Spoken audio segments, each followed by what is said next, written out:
जय हिंद आप सभी को। और आप लोग स्वस्थ होंगे, मस्त होंगे। तो चलिए हम लोग शुरू करते हैं आज का अपना टॉपिक। आज हम लोग पढ़ेंगे संधि। हम लोग पढ़ने जा रहे हैं यूपी टेट का बैच हम लोग इसमें पढ़ रहे हैं, और इसमें हम लोग एक टॉपिक अपना खत्म कर लिए थे जिसका नाम था वर्णमाला।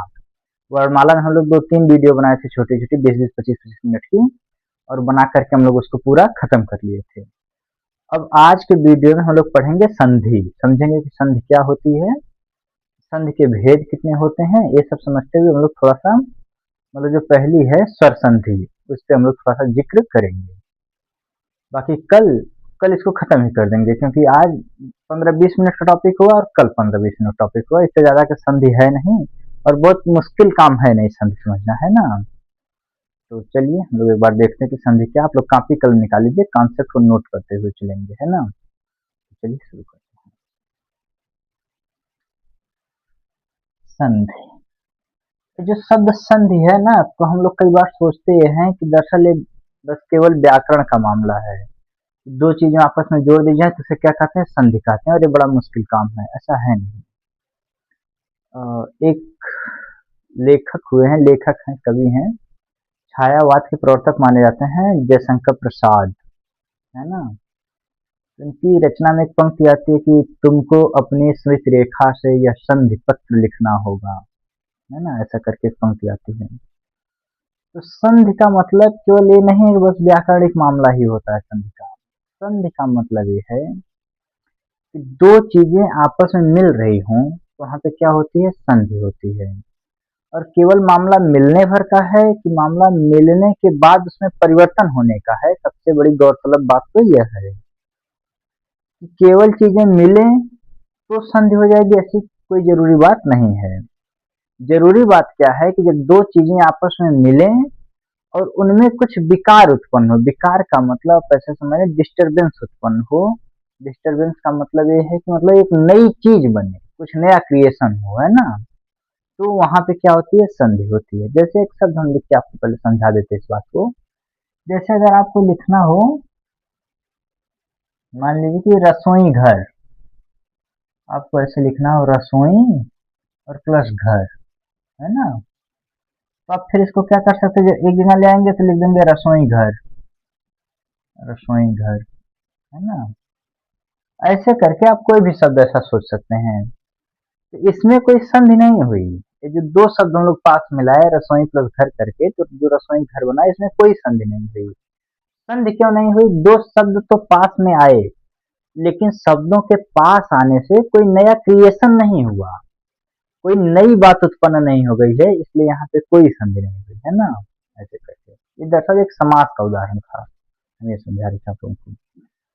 तो जरा देखिए कि संधि क्या होती है। तो संधि में आप यही लिखेंगे, सबसे पहले अपने काम में लिखिए, हम बोल दे रहे हैं कि जब दो चीजें आपस में मिले, यानी कि जब दो वर्ण आपस में मिले, क्योंकि हम लोग हिंदी का व्याकरण इस समय समझ रहे हैं, इसलिए हम लोग समझने का प्रयास करेंगे, वर्णों को लेकर के समझेंगे कि जब दो वर्ण आपस में मिले और उनके मिलने से कोई क्या हो, विकार उत्पन्न हो, तो उसे क्या कहते हैं, संधि कहते हैं।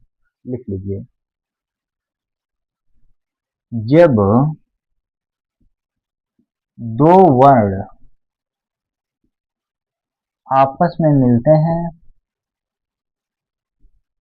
आपस में मिलते हैं और उनमें, उन ऐसा करिए, और उनके मिलने से, और उनके मिलने से कोई विकार उत्पन्न हो, कोई क्या उत्पन्न हो, विकार उत्पन्न हो, तो उसे क्या कहते हैं, संधि कहते हैं।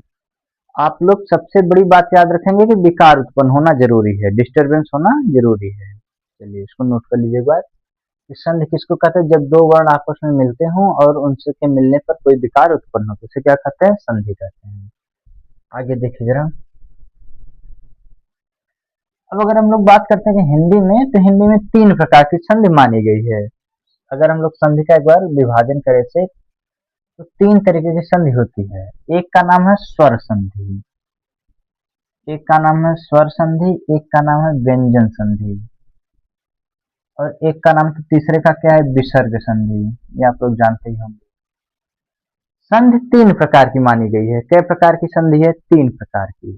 स्वर संधि है, व्यंजन संधि और विसर्ग संधि है। तो आज जो हम लोग मेन फोकस करेंगे स्वर संधि पे करेंगे। एक बार चर्चा कर लेते हैं जरा सा। स्वर संधि का मतलब ये होता है कि जब दो स्वर आपस में मिलेंगे, स्वर्गों की संख्या कितनी है, 11 हम आपको बताए थे, अ से लेकर अ तक। अंग और अह दो अयोग वा में हम लोग गिन रहे थे, तो उनको स्वरों में नहीं गिना जाता है। स्वरों की संख्या 11 होती है, नहीं इन 11 के मिलने से अगर कोई विकार उत्पन्न होगा, उसी को क्या कहते हैं, स्वर संधि कहते हैं। व्यंजन संधि किसको कहते हैं, जब व्यंजन दो आपस में मिलेंगे और उनमें विकार होगा, उनमें विकार उत्पन्न होगा, तो उसे क्या कहेंगे, व्यंजन संधि कहेंगे।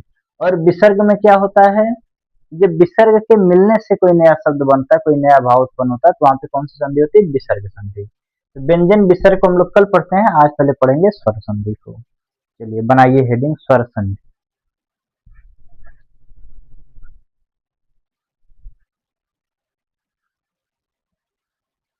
स्वर संधि, इसकी परिभाषा की अगर हम लोग बात करते हैं, तो जब दो स्वर आपस में मिले, लिख लीजिए एक बार जल्दी से, जब दो स्वर आपस में मिलते हैं, आपस में मिलते हैं और उनके मिलने से, और उनके मिलने से विकार उत्पन्न होते हों, विकार उत्पन्न होते हों, तो उसे क्या कहते हैं, अपन स्वर संधि कहेंगे। जब दो स्वर आपस में मिलते हैं और उनके मिलने से विकार उत्पन्न होता हो, तभी क्या होगा, स्वर संधि होगी। अब मिले और विकार उत्पन्न ना हुआ तो कौनो संधि ना होगी। मिलेंगे, दो स्वर आपस में मिलेंगे, उनके मिलने से विकार उत्पन्न होगा, तो वहां पे कौन सी संधि होगी, स्वर संधि होगी। इतना नोट कर लीजिए। चलिए मिटाते हैं इसको। स्वर संधि के 5 प्रकार हैं। स्वर संधि के कितने प्रकार हैं, एक लाइन नीचे बढ़ा लीजिए जरा, कि स्वर संधि के 5 प्रकार होते हैं। नंबर 1, दीर्घ स्वर संधि, तो हम लिख लेते हैं केवल दीर्घ। नंबर 2 पे कौन सी आती है, गुण स्वर संधि। नंबर 3 पे आती है वृद्धि। नंबर 4 का नाम है यण। और नंबर 5 का मामला है अयादि। तो जरा जल्दी से पांचों का नाम नोट करिए, और हम लोग कोशिश करते हैं कि कम से कम स्वर संधि आज खत्म कर लें, यानी कि पांचों संधि आज हम लोग कम से कम पढ़ लें। तो नोट करिए जरा, स्वर संधि कई प्रकार की होती है, 5 प्रकार की होती है। दीर्घ स्वर संधि, गुण, वृद्धि, यण और अयादि। चलिए नोट करिए।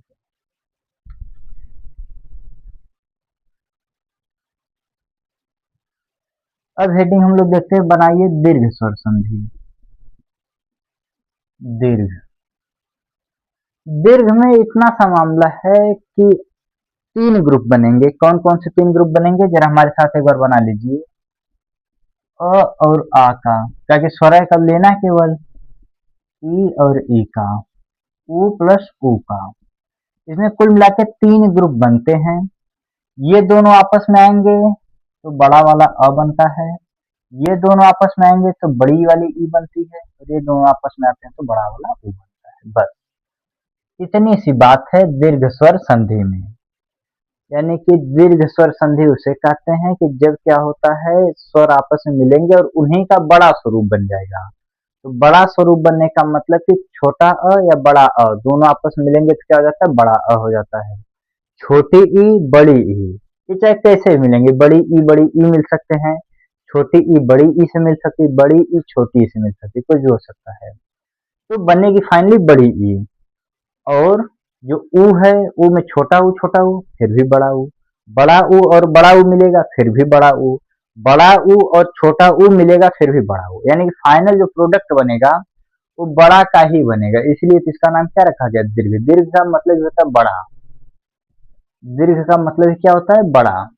अब चाहे छोटका अ बढ़ के आ से मिले तब वो बड़का, बड़का अ बढ़ के आ से मिले तब वो बड़का अ, ऐसे करके छोटकी छोटकी तो वो बड़की बड़की बड़की, ये हो गया दीर्घ स्वर संधि। अब इसका एग्जाम्पल तो आप लोग एलकेजी से पढ़ रहे हैं, एलकेजी से इतना, लेकिन 3 से कम से कम पढ़ ही रहे होंगे कि विद्या धनालय, अरे बाप, विद्या प्लस आलय, और कौन सा होता है, हिम धन आलय, हिम धन आलय। ऐसे करके जो शब्द आते हैं, यहाँ बड़ा अ मिलके बड़ा अ, छोटा अ और बड़ा अ मिलके फिर भी बड़ा अ, लिख लीजिए। 2 उदाहरण लिख लीजिए, बहुत उदाहरण लोग नहीं लिखेंगे, 1-2 लिखते हुए समझते हुए चलेंगे। एक दिन इसकी प्रैक्टिस रखी जाएगी, उस दिन सबको रखा जाएगा। चलिए, ये हो गया, ये हो गई दीर्घ स्वर संधि। अब आइए गुण स्वर संधि पे। गुण वाले पे जरा एक बार समझ लीजिए, गुण स्वर संधि में होता क्या है। बनाइए दूसरी हेडिंग, गुण स्वर संधि, ये दूसरा है। गुण वाले में बनते क्या क्या है, या तो ये बनेगा, या तो वो बनेगा, या तो अर बनेगा, है ना। यानी कि या तो ऐसे बनेगा, या तो ये ओ वाला ऐसे बनेगा, या तो ये अर वाला होता है। ये बनते हैं इसमें, इसको मतलब मिटाई दी, 3 बनते हैं गुण स्वर संधि में। आप लोग याद रखेंगे, या तो ये बनेगा, या तो ओ बनेगा, या तो अर बनेगा। अब ये बनते कैसे कैसे, एक बार उसको समझ लीजिए। ये बनाने के लिए आपके पास क्या चाहिए, इसमें से कोई एक मसाला होना चाहिए आपके पास, ई या तो ई, ऐसा करके नोट कर लीजिए आप लोग। इसमें क्या बनता है, अ होना चाहिए, आ होना चाहिए, प्लस आपके पास क्या आ जाता है, ऊ आ जाए, या तो बड़का ऊ आ जाए, तो क्या बनेगा। एक कंडीशन ये हो सकती है, अ या तो आ के बाद क्या आ जाए, री आ जाए, तो क्या कंडीशन बनेगी। अगर अ या आ के बाद छोटी या बड़ी आती है, यानी कि अ के बाद ई आए तो बनेगा ए, अ या आ के बाद ऊ आए तो बनेगा ओ, और इसके बाद बनता है अर, इसके बाद क्या बनता है, अर। इतना नोट कर लीजिए, 3 कंडीशन इसमें गुण वाले में होती है, 1 2 3। होता कैसे है, अ के बाद ई आए तो ए बनेगा। ठीक बात। जो संयुक्त वर्ण हम लोग कल पढ़ रहे थे व्यंजन, उसमें वर्णमाला में, तो हम बता रहे थे आपको कि अ के बाद ई आएगी तो ए बनेगा, अ के बाद ऊ आएगा तो ओ बनेगा, और अ के बाद री आएगा तो अर बनेगा, ऐसे करके। चलिए, हो गया, मिटाते हैं फिर इसको। अब जरा देखिए एक बार, मान लिया आपको बनाना है ए, है ना, आपको बनाना है क्या, ए, तो आप कैसे लिखेंगे, सूर अ आ गया, प्लस इंद्र, बराबर बड़े आराम से बनेगा क्या, सुरेंद्र। एक शब्द आ गया, अ यहाँ पे है, यहाँ पे ई आ गई, तो मिला जुला के क्या हो गया, सुरेंद्र। यानी यहाँ पे अ है, प्लस यहाँ पे ई है, फाइनल प्रोडक्ट क्या बना, यहाँ पे ए बन गया। दूसरा एक एग्जांपल लिख लीजिए, पर प्लस उपकार, फाइनल प्रोडक्ट क्या बना, यहाँ पे अ है छोटा सा, यहाँ पे ऊ आ गया, अ प्लस ऊ क्या बनता है, ओ बनता है, तो हो गया परोपकार। क्या हो गया, परोपकार। ठीक। यहाँ पे एक तीसरा बनाना हो, महाधन ऋषि, कर लीजिए फटाक से, महाधन ऋषि, फाइनल प्रोडक्ट क्या बनेगा, महर्षि, लिख लीजिए। 3 एग्जाम्पल हैं, तीनों अलग अलग के हैं। एक एग्जाम्पल है जो ए बना रहा है, एक एग्जाम्पल है जो ओ बना रहा है। अच्छा, मैं यहाँ लिख देता साइड में थोड़ा सा, ए वाला क्या बनाया, ए बना दिया, ए वाला बनाया ओ, और ए वाला बना दिया अर। ऐसा करके आप लोग नोट कर लीजिए एक बार इसको,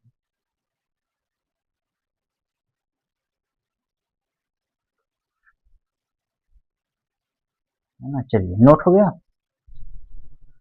सुर धन इंद्र, सुरेंद्र, पर धनुकार, परोपकार, महाधर ऋषि बराबर महर्षि। एक बार समझ लीजिए, यहाँ पे छोटा अ और छोटी ई मिलकर के ए बनाए हैं, यहाँ पे अ और उ मिलकर के ओ बनाए हैं, यहाँ पे आ प्लस री मिलकर के महर्षि यानी अर बनाए हैं। इतनी सी बात हम आपको बताए गुण संधि में।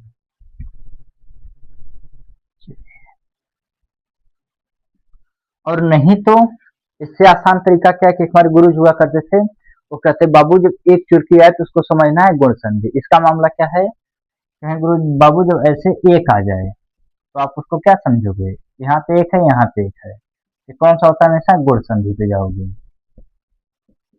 है ना। ये गुरु जी का फंडा था। चलिए, ये हो गई अपनी गुण संधि। अब जरा आइए वृद्धि संधि पे। देखिए वृद्धि संधि आसान है। वृद्धि संधि में हमेशा बनता क्या है, या तो अ बनेगा या तो अ बनेगा, फाइनल प्रोडक्ट यही दोनों बनते हैं। ठीक, अब ये दोनों बनते कैसे हैं, अ या तो आ के बाद क्या आ जाए, ए आ जाए चाहे अ आ जाए, बनता हमेशा अ ही है, बड़ा वाला ही बनेगा। फिर यहाँ अ या आ के बाद ओ आ जाए या औ आ जाए, तो हमेशा फाइनल प्रोडक्ट बनता क्या है, औ। हमेशा फाइनल प्रोडक्ट बनता क्या है, औ। इतनी बात याद रखिए, इसमें दो नियम चलते हैं, एक नियम दो नियम, कि अगर ए चाहे अ कुछ आए, वृद्धि संधि है तो बनेगा हमेशा अ। अ या आ के बाद ओ चाहे औ आए तो बनेगा हमेशा क्या, औ। इसको काम कर सकते हैं, ऊपर ऊपर में दो चुटकी आएगी, यानी दो मात्राएं ऊपर आती हैं हमेशा, ऐसे करके नोट कर लीजिए इसको। कुल मिला के इसमें दो नियम होते हैं कि अ बनेगा चाहे अ बनेगा, यानी कि ऊपर की तरफ शिरोरेखा से ऊपर हमेशा दो मात्राएं लगती हैं। जरा एक बार देख लीजिए एग्जाम्पल इसका भी। ये वृद्धि संधि से नियम लिख लीजिए, अ आए यानी ए ग्रुप में ए है, ये ग्रुप में ए है, ए अ आएगा तो अ बनेगा, आ के बाद ओ चाहे अ आएगा तो अ बनेगा। इतनी सी बात है। देखिए जरा इसका एक एग्जाम्पल, जैसे हम कहते हैं सदा धन एव, सदा धन एव। अब यहाँ पे आ गया, यहाँ ए आया, कुछ आए, बनाना क्या है, हमको अ की मात्रा लगाना है, तो हम ऐसे लिखेंगे सदैव, है ना। हम ऐसे क्या लिखेंगे, सदैव। एक प्लस एक, आ गया ए आ गया, बनाएंगे अ की मात्रा लगाएंगे, एक का एक, ऐसा करके लिख लीजिए, है ना। एक अगर आपको और लिखना हो तो महाधन औषधि, महाधन औषधि। अब ये औषधि है, औ आए यहाँ आ गया, तो भी बनेगा क्या, महौषधि।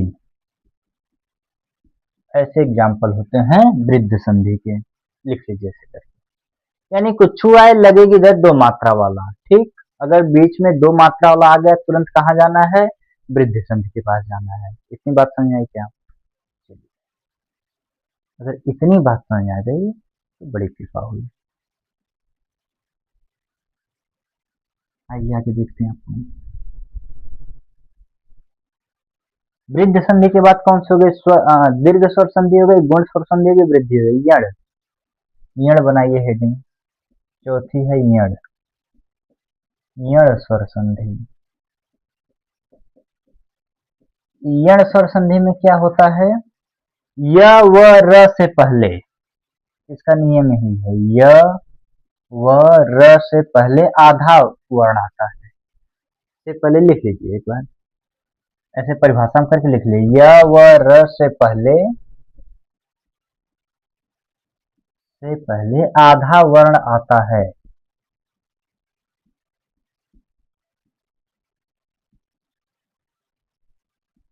तो वहां क्या होगा, यण स्वर संधि। जैसे भी एग्जाम्पल बता देंगे, य व र से पहले कौन सा आते हैं, आधा वर्ण आता है, इसलिए यहाँ पे कौन सी संधि होती है, यण संधि होती है।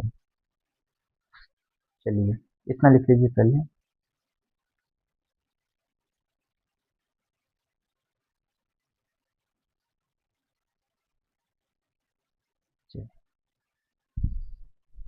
इसमें होता क्या है जरा एक बार देख लीजिए, और थोड़ा सा डीप में समझना चाहें आप लोग तो इसमें जरा डीप में समझिए। य, व और र, तीन हो गए। ये बनते सब कैसे हैं? ये वाले बनते हैं ई या तो ई से, ये वाले ऊ या तो ऊ से, और ये वाला बनता है री से, है ना। बनते कैसे हैं कि इनके बाद कोई अन्य स्वर आए, कोई क्या है, अन्य स्वर आ जाए। लिख लीजिए, ऐसे बना लीजिए, डायग्राम बनाइए तो आपको बड़ी आसानी हो जाएगी समझने के लिए। य व र है, ये ई या तो ई के बाद अन्य स्वर आए, ऊ के बाद कोई अन्य स्वर आ जाए, और री के बाद कोई अन्य स्वर आ जाए, तो वहां पे कैसा बनेगा, आधा वर्ण बनेगा। ये बना के दिखाते एक बार, देखिए जरा, इसको मिटाते हैं, एग्जाम्पल के रूप में एक बार समझिए। जैसे ऐसे लिख दिया जाए, प्रतिधन एक, प्रतिधन एक, तो क्या बनेगा, यहाँ पे ई आ गई और यहाँ का ए आ गया, यानी कि भिन्न स्वर आ गया। अब यहाँ बनेगा क्या, प्रत्येक, यहाँ पे क्या बनेगा, प्रत्येक। अब यहाँ पे आधा वर्ण आ गया, ठीक, एक हो गया। दूसरा देखिए, दूसरा का लिखना सुधन आगत। अब देखिए यहाँ पे छोटा वाला ऊ आ गया और यहाँ पे अ आ गया, अन्य स्वर आ गया, कोई ऊ के बाद कोई अन्य स्वर आया, तो यहाँ बनेगा क्या, ये आधा हो जाएगा, स्वागत। अभी हम परिभाषा में लिखाएंगे कि य, व या र से पहले क्या आते हैं, आधे वर्ण आते हैं, तो देखिए आधा आ रहा है यहाँ पे, लिख लीजिए ऐसे करके। यहाँ पे छोटा ऊ है, बड़ा अ है, यहाँ पे छोटी ई है, बड़ी और ए है, ऐसे करके ईयड़ संधि होती है। ईयड़ संधि पहचानने का सबसे अच्छा नियम क्या है कि वर्णों के बीच में य व र से पहले आधे वर्ण आएंगे, ठीक। अगर ई के बाद कोई अन्य स्वर आता है तो य बनेगा, ऊ के बाद कोई अन्य स्वर आता है तो व बनेगा, और री के बाद कोई अन्य स्वर आता है तो क्या बनता है, अपना र बनता है ना।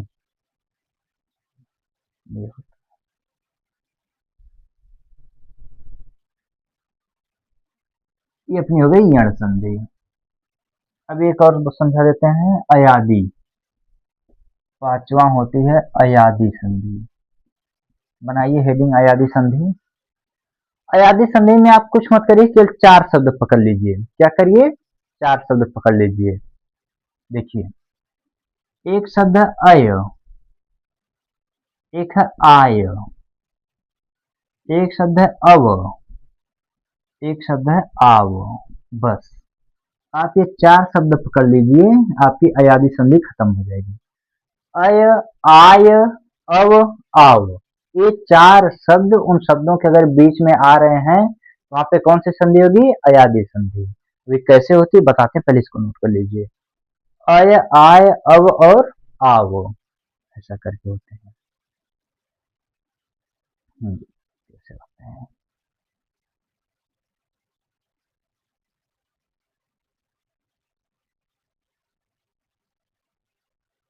इनमें आएंगे, कैसे जोड़ना होगा आपको, तो देखिए जरा, आप यहीं से शुरू कर दीजिए। ए, अय, ओ और अव, इनको जोड़ेंगे तो ऐसे शब्द बनते हैं। अभी कैसे बनेंगे हम बताते, पहले इतना बनाइए एक बार। चार शब्दों को याद रखेंगे पहले, शुरू शुरू में अय, आय, अव और आव। ए जुड़ेगा तो अय बनेगा, अय जुड़ेगा तो आय बनेगा, ओ जुड़ेगा तो अव बनेगा, अव जुड़ेगा तो आव बनेगा। इतनी से हम आपको बात बताए। अगर हम इसको थोड़ा सा इधर लिखें तो आगे एग्जाम्पल हो सकता था। रुकिए एक बार बनाते हैं। देखिए, अय प्लस ए इसमें आएगा, आय तो इसमें अय आता है, अव तो इसमें क्या आता है, ओ आएगा, और आव, आव बनेगा तो इसमें अव आता है। अब जरा एक एक का हम लोग एग्जाम्पल एक एक लिख लेते हैं तो आपको चीजें क्लियर हो जाएंगी। जैसे आप एक शब्द सुनेंगे नयन, नयन है ना, तो जैसे यहाँ पे एक बार पहले हम आपको लिख के समझाते हैं, न अगर हम इसको हलंत करके लिखें तो ऐसे हो जाएगा, न प्लस अ प्लस य प्लस न, ये अय हुआ शब्द अय, यही किसमें आया है, इसमें आया है। तो ये अय शब्दवा निकल के आया वो इसमें आया। तो देखिए कैसे बनाते हैं नयन हम लोग। ने, न पे लगाएंगे एक ही मात्रा, ने प्लस अन, ने प्लस क्या करेंगे, अन कर लेंगे, तो बनाएंगे क्या, नयन। देखिए ने और अन, ए और अ मिलके क्या हो गए, अय हो गए, और न तो अपना था ही, तो नयन हो गए। ठीक, ऐसे आपको अगर बनाना है आय, जैसे मान लिया आपको बनाना नायक, एक शब्द लिखिए नायक। अब यहाँ बड़ा अ और य, बड़ा अ और य से क्या बनता है, आय। देखिए नायक अगर आपको बनाना है तो आपको ऐसे करना है, न पे ऐ की मात्रा लगाएंगे और अ क बराबर अपना बनता है नायक। अरे अगर अगर हम लोग अ लिख ही ले तो क्या बुरा है, आपको थोड़ी चीजें और आसान हो जाएंगी, है ना। ऐसे कर लीजिए इसके ऊपर, चीजें थोड़ा सा और आसान कर लीजिए। यहाँ पे अ जोड़ ही लीजिए आप लोग, सबके साथ अ जोड़ लेना है। देखिए अय, आय, औ लिख लीजिए, ए ऐ ओ औ लिखेंगे, सबके साथ अ जोड़ेंगे। देखिए हम लोग जैसे यहाँ जोड़ के बना रहे हैं, देखिए एक बार ध्यान से, ए जोड़ दिए और अ जोड़ दिए तो बन गया अय, अय जोड़ दिए अ जोड़ दिए तो आय बन गया। अब बनाना है आपको जैसे क्या, अव, तो आप क्या बनाएंगे, अव में, अव में जैसे आप बनाएंगे क्या,